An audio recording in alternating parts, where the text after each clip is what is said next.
រៀបចូលបងអួយពណ៌ខៀវស្រាប្រឡាក់លើកញ្ចក់សើរថយន្តនៅខាងក្រៅស្របជួរជាក្បួនកម្ដៅពីពេងតូចកំពុងរលាយក្នុងខ្យល់ពេលវេលានៅទីនេះហាក់ដូចជាយឺតស្ងាត់ជាងក្រពេលដែលធ្លាប់ឆ្លងកាត់មិនមែនជាការរងចាំគ្រាន់តែជាការសង្កេត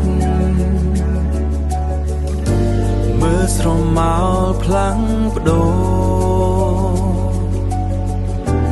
លើចិញ្ចាំដែលមិននិយាយមិនមែនភាពឯកាទេគឺភាពស្ងប់ស្ងាត់ដែលខ្ញុំកំពុងស្វែងរករងចាំរាំស្មីនៃថ្ងៃថ្មីរងចាំរាំស្មីនៃថ្ងៃថ្មីអូដែលនឹងជំរះអ្វីគ្រប់យ៉ាងចេញនៅទីនេះ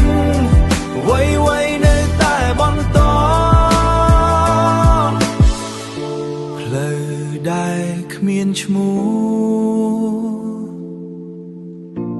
តែមានកំណត់ត្រានៅក្នុងខ្យល់ដងហើមនៃទីក្រុងដែលមិនដែលសម្រាទឹកសន្សើមនៅលើកញ្ចក់រសាយបាត់ទៅព្រឹកស្អែកនឹងចាប់ផ្ដើមក្នុងរ